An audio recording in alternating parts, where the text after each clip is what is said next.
How's it going today, everyone? Well, let's see, where should I start today? Been a few things I've been wanting to make videos about lately, but they just kind of come and go. It's like, have an idea, something I really want to share, and then it's just gone. A little while ago, I was working in the garden, and I found this, I had my music playing, and I was listening to Papadosio, and a song came on that really brought out some emotion. It's called The Sum. I'll try to remember to post a link to it. And if you get a chance, listen to the song and listen to the lyrics and try to understand what they were trying to convey in the song. But even if you don't, it doesn't matter. That everybody has a song like that, and you'll know what I'm talking about. And what it got me thinking about is, see, I woke up a couple weeks ago and turned on some music in the morning, and that song came on, a video.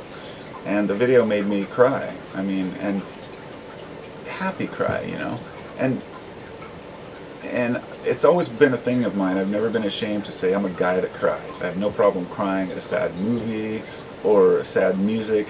I cry more for happiness, though, than sadness. And sometimes it's really hard to know the difference. And when when I was hearing that song, I realized I was crying for happiness and sadness, you know, in the sense that I understood what the message they were trying to convey was, yet at the same time was sad because so many people didn't understand how important it is to care about one another and how important love is and understanding. And when I thought a little further on it, I realized that there are two types of music that invoke emotion in my life. There is the music where the song itself is attached to a particular time in my life or emotion. For example, the Grateful Dead. And I went to the Final Dead show last summer down in Cali, and I was like emotional the whole time. I didn't even smoke any weed or anything at the show, which usually I smoke a bowl or something, have a few beers, but I was just enthralled. I was just totally emotional about the whole thing because it brought back all these emotions of the past. And when certain songs came on, those songs would bring it forward even more. And what I realized is that for example, if I'd heard the song and I didn't have any past with it, it probably wouldn't invoke any emotion. Whereas the other type of emotion-invoking song is the one where you instantly resonate with what the person's talking about, or the band, or the understanding behind the music. The Sum is about the realization that we're human, and that we are like such these wonderful creatures, wondrous creatures, and what you believe is the sum of your worth, is basically, I think that's the line in the song. And it's true.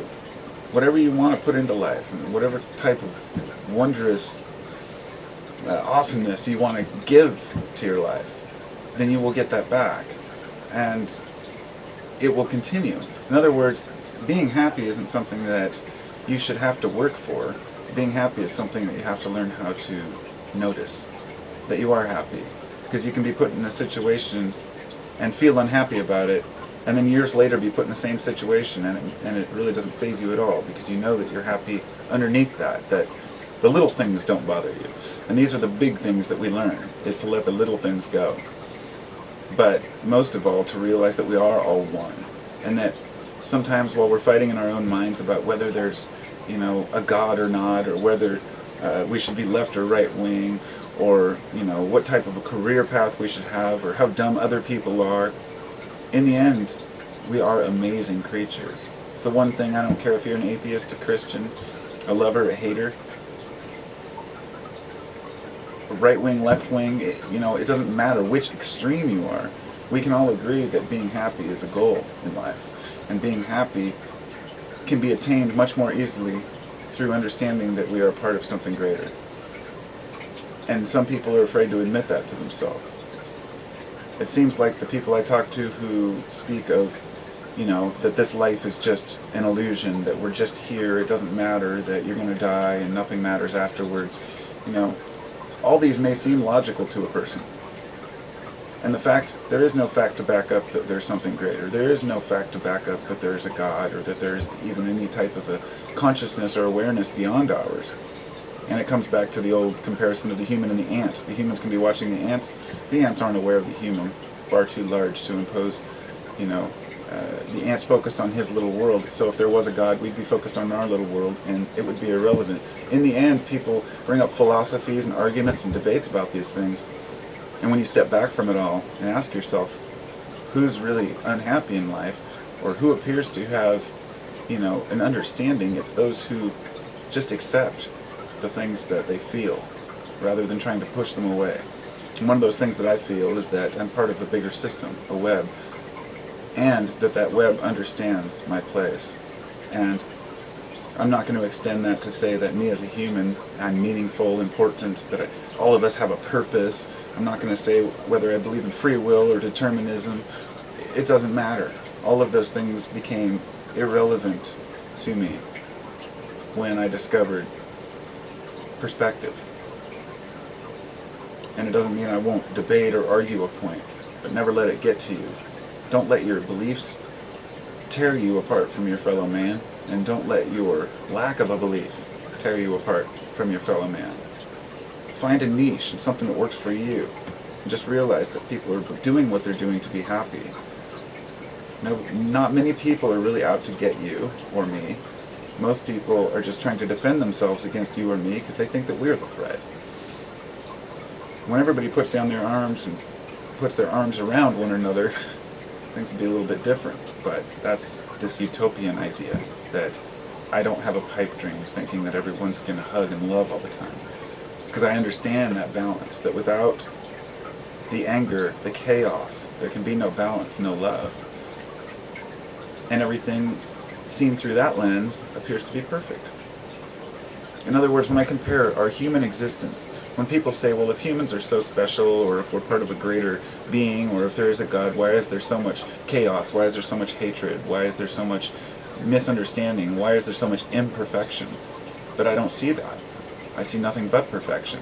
And the things that people claim to be imperfections, I see as necessities. Even the negative things. A thorn on a branch. Why does this branch have thorns on it?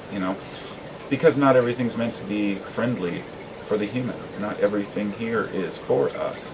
Not everything in this universe is designed for human beings.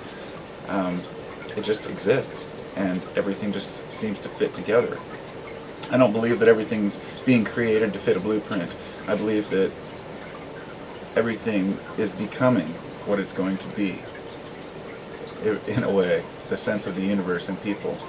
And so in that sense we are important, even though we are just a little speck, that we're just a little blip in time, a non-existent. I mean, when you really look at the time humans have been here compared to the history of the universe, when you really put that in perspective, it's really hard to assume that humans have any real importance in this universe at all.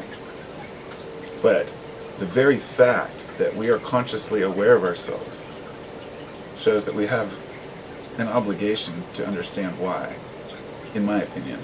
And understanding that shows me that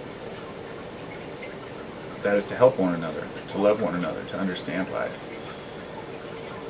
It's a complex shit.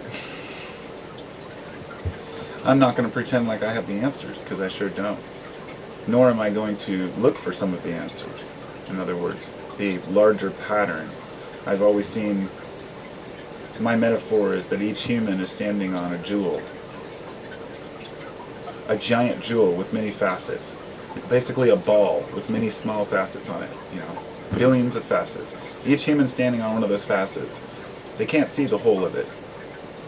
They can't see much more than their neighbor's facets, and they can catch a little glimpse over the horizon of some of the other people, but they can't really see where they're standing.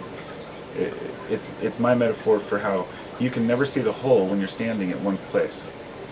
So humans trying to understand where we come from and our purpose is always interfered with by humans' desire to know, just like our experiments are interfered with by the experiment itself. So I'll let it go at that. I think people know where I'm coming from.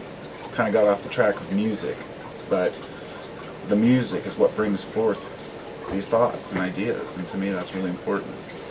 So, peace. Talk to you.